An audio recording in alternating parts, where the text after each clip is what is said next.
Un événement qui permet de découvrir l'histoire et la culture de l'ouest de la Chine vient de débuter dans la ville de Francfort en Allemagne. Cette exposition met l'accent sur la musique, la danse, mais aussi sur le cinéma de la région. Des milliers de livres expliquant le développement économique et social de l'ouest de la Chine ont été présentés aux invités lors de la cérémonie d'ouverture. Puis des chants traditionnels tibétains par un groupe de Lhasa a été offert au public. Leur prestation montre bien ce qui peut être un autre aspect de la culture chinoise. Les artistes ont été chaleureusement accueillis.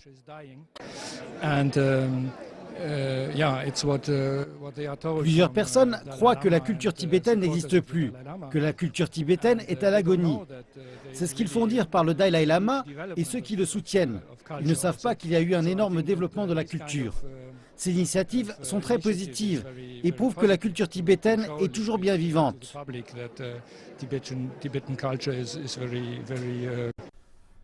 Le troisième pôle est un documentaire qui parle de la vie quotidienne de la population de l'ouest de la Chine. Le film a été présenté à Stuttgart et a connu un grand succès.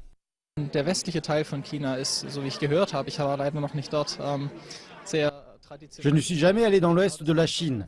Je sais que c'est un endroit rempli de traditions. Et c'est exactement ce que j'ai vu dans ce film sur le Tibet. J'ai été profondément impressionné par le fait que l'héritage culturel qui existe depuis des centaines, voire des milliers d'années, peut encore être présent aujourd'hui. J'aimerais y aller pour rencontrer les gens, apprendre à les connaître et comprendre leur culture. Ja, ein bisschen Kulturaustausch, über Kulturaustausch sprechen. Le film Le Troisième Pôle est un long métrage documentaire tourné en Ultra HD qui braque les projecteurs sur ceux qui vivent sur le Planghai en harmonie avec la nature.